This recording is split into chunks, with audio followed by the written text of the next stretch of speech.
You wonderful lot. So, for you both, how do you change your normal Veronica outfit into the blown up Veronica outfit so quickly? Is it magnets like Duke's costume?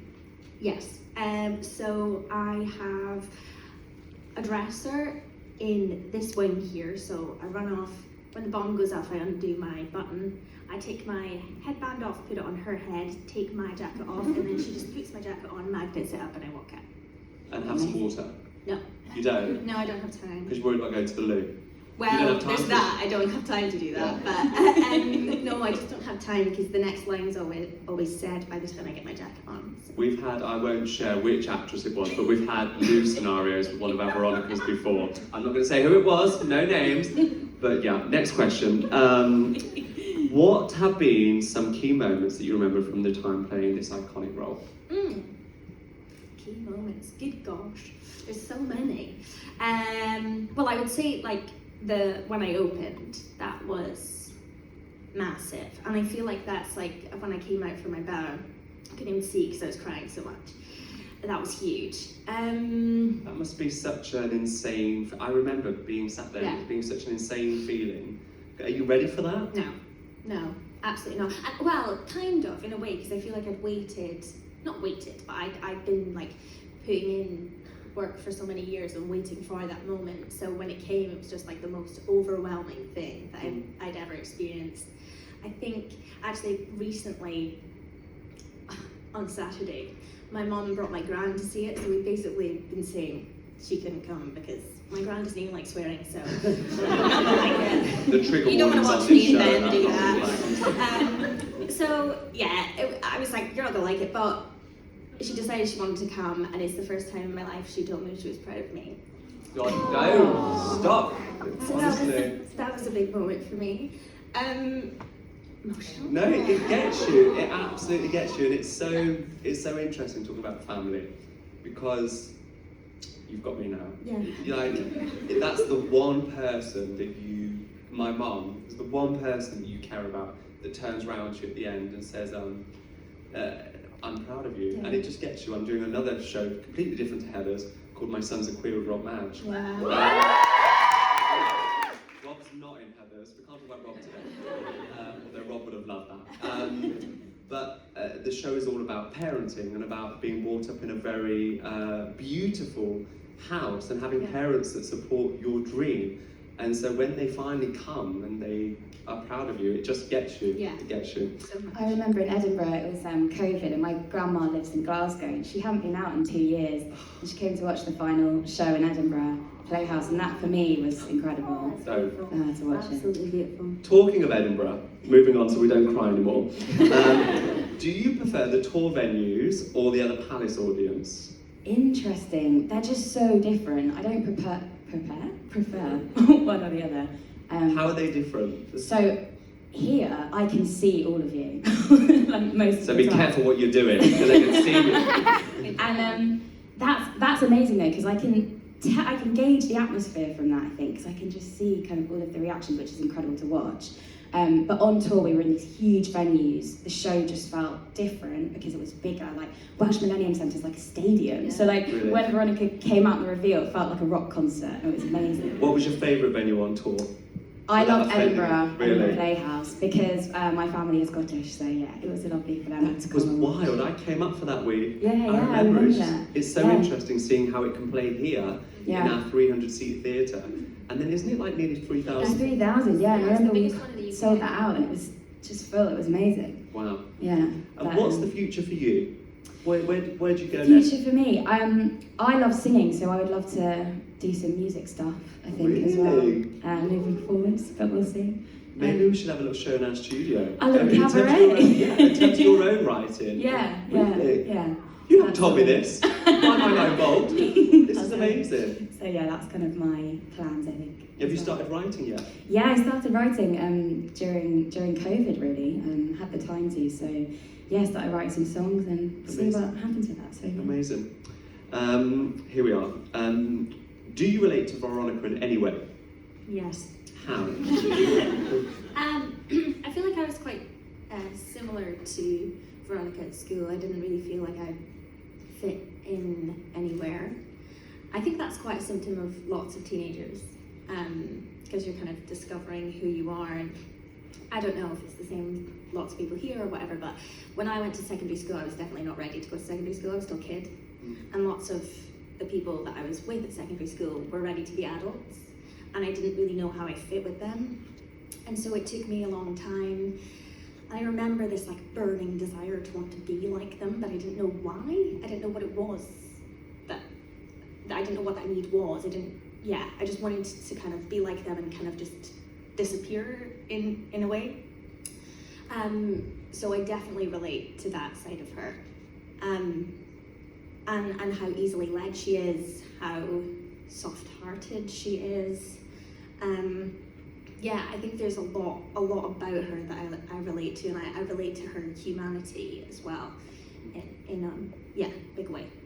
Just going on from that, obviously before you, we've had lots of wonderful actresses play this role. Yeah. How do you both kind of honour those actresses that have played it, and also bring your own vitality to it? And one of my favourite things is coming and just seeing, and I'm sure you have, seeing the various different performers have a completely different take on it, and how that energy affects the show and how it changes it completely. Yeah. How do you take such an iconic role and make it yours?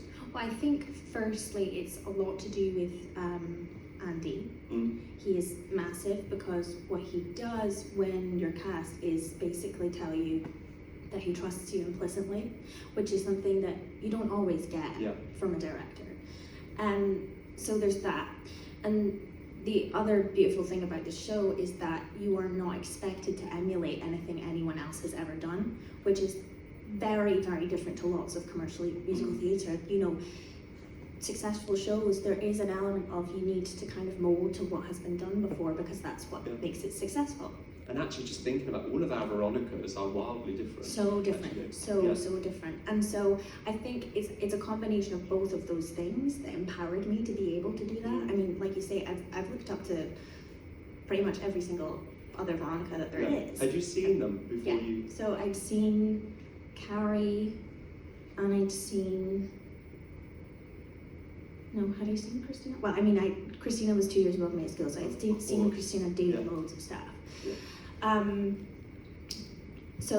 I mean, I definitely seen the show before, and you see clips and stuff like that. Did you imagine yourself playing that role? You did? Yeah, as soon as I heard it, I imagined myself. So you manifested it? Yeah, kind of. I love it. I guess I did, yeah.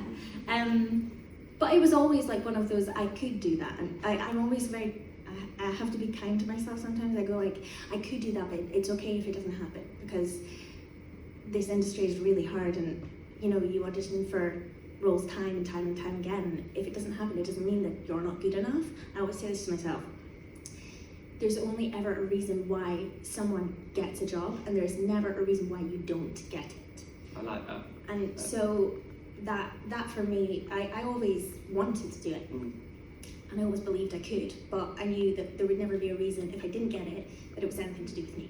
Yeah, I love that outlook, and I think there's probably a lot of aspiring performers in here.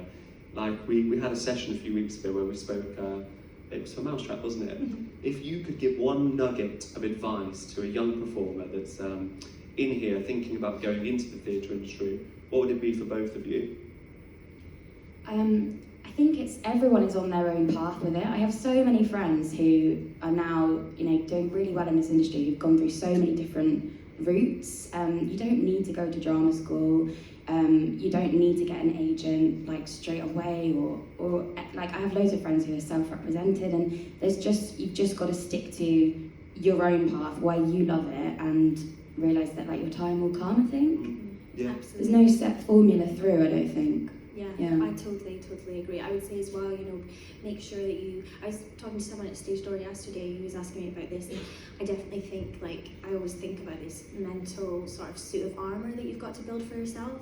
On paper, I'm definitely not the type of person that should be in this industry. I'm really soft. I'm so soft. So I've had to learn to be able to cope with it. And you just build this kind of emotional, suit of armour around yourself and protect yourself. As long as you want to continue doing it, then continue doing it. But we spoke about as well, if you want to do it, you need to be proactive in doing it, and you need to be working out who is putting on shows, who's involved, you know, getting in touch with casting directors, trying to, you know, make connections yourself, because you can't just rely on, say, an agent getting a job or all of those things, you know. Be as proactive as possible. And some of those, to your point, that every journey is different, some of those seeds are sown 10 years ago. Exactly. At GSA, you know, Yeah. and they won't come to fruition for 10 years, and sometimes that's how long it takes. Yeah. And just talking generally about the show, I spoke earlier about, it was in the studio, and it's had various different journeys to get to this point now. One was via the workshop, then we had to wait a year to find the right producing partners, and then it's the availability of the cast at that time, and the world has to be on its right axis, you know, and everything has to align. Got very spiritual in here, didn't it? Let's change the tone. Mhairi, for you, do you ever worry that you'll fall off the stage with a scooter at the end of the show? Yes. Do you actually? Yeah, it's so much better here because we don't have an orchestra pit. Because on tour we had the pit, so there was Have you a ever nearly gone? Yeah, and also the glasses I wear in the show are my real glasses, as in they're my prescription. But like by So the there's end no excuses, really. by the end of the show they get so blurred and like and like all the lights, I can't actually really see. How did you learn yourself, teach yourself to drive? Well, I think Andy's a bit, well, I can't drive a car for one. Little secret fact, I always crash right there.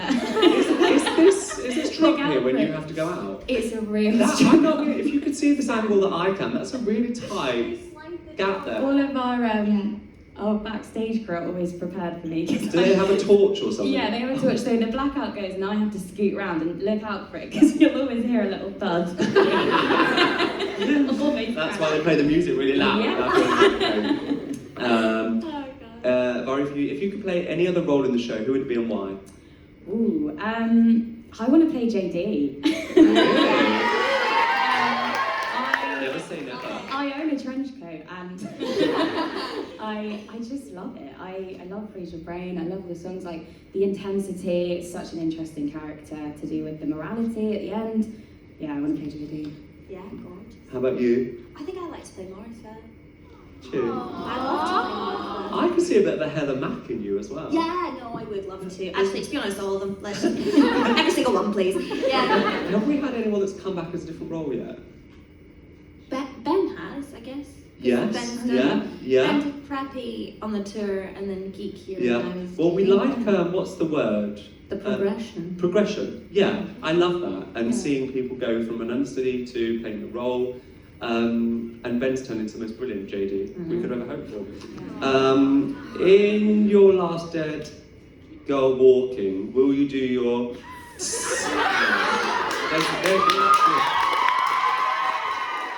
We actually discussed this backstage because I didn't know the context of this story. Yeah. I think we're allowed to share it. Yeah. Yeah, go on. Basically, we were doing the filming, and I did it, and Kevin Murphy, who wrote the show, guys, said no. So, no, I can't. So it's not allowed. It's, yeah. You have to tweet It's not Kevin allowed. Murphy if you want it back, If you not want me. to bring it up, email him. Was there anything else that came out of the filming that vanished? Because it was obviously, I know that you haven't seen it yet, and I know America are getting it first, but when you finally see it, was there anything else that came out of the filming that shifted from what you do in the show to the film? Yeah, and the ending scene with the scooter, because obviously it's a funny moment, but the what to Veronica, we talked about that a lot because the stakes are quite high at that moment to do with whether Martha forgives Veronica. And so the what is always an interesting one of how she feels, because you know Veronica's being horrible. And that do you think was she does forgive her? Yes, yeah, I think so. I think that's like Martha's greatest quality, really, Absolutely. her forgiveness. But that was an interesting thing that came up in the film. Yeah, there were loads of little bits that it was just refining it all for screen, and also, you know, these guys, you gotta remember, these guys have been working on this show for 15 years. This is their baby. So, and this is why it's so important that I can't put this back in, because it's theirs, it belongs to them. And so I trust them so much and I respect them so much. If they say no, then they say no. They say no. They say no. They say no. No, no, no, no. And the interesting thing, just so you're aware, like the casting of this show is not straightforward. No. There are quite a few decision makers of people that have a say on who plays these roles because they care so fiercely, which is, the reason why we're here. And like you said, each of them is very different, Andy, Kevin and Larry, but actually joyful and wonderful, and there isn't anything that they do not know about this world. And the origins of each character. And we spoke earlier with Lizanne about colour and how colour is important. And there's a whole kind of world beyond what happens on this stage, isn't there? Yeah. Just talk to us a bit about the first day of rehearsals, so we feel like Andy is here with us. So it was after COVID, so I waited quite a long time to do it, so I was so nervous, but It was like a year, wasn't it? yeah, it was a year, and Andy's just the funniest person ever. I mean, he just makes you laugh, he puts you at ease. We all sat around in a big circle, so nervous.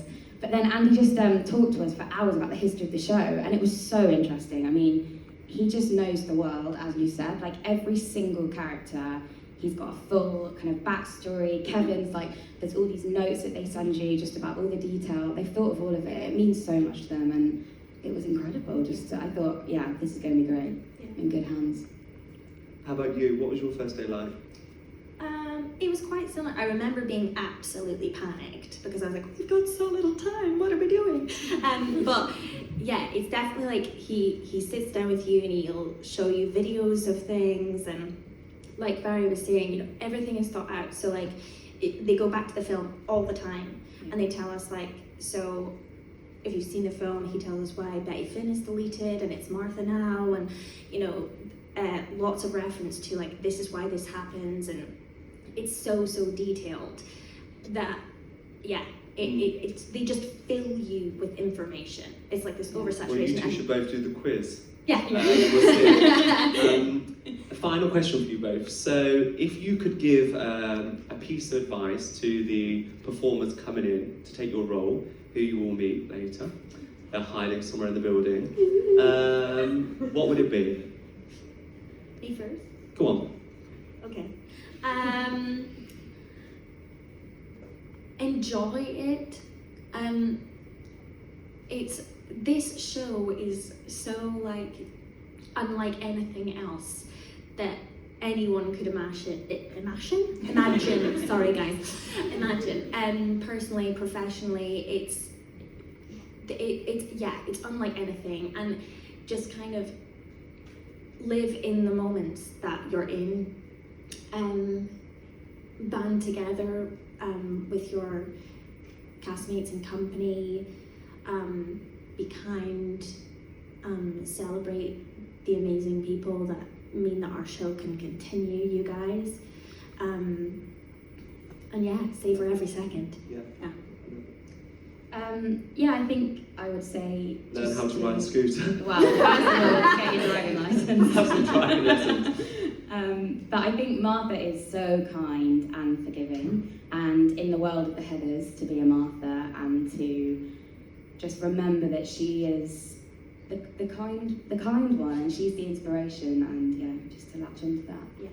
Well, listen, Sunday is going to be a very, very sad day for this building. You have both been, I know it's a bit emotional, isn't it? You have both been truly Heathers in the spirit of this show. We're so lucky to have you. Thank you. I know that I speak on behalf of everybody here.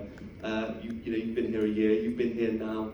How long have it been? Do you know how many shows you've done? 250, maybe? Is it? You must be singing though, right? Yeah, I think when I finished, I've done 273, I think. Wow. Of singing those songs. Well, listen, we are so grateful for you. Thank you. Thank you. I Thank am you, going to Paul. be your biggest support going forward, and I can't wait to see what you both do, because you're going to take over the world. Please put your hands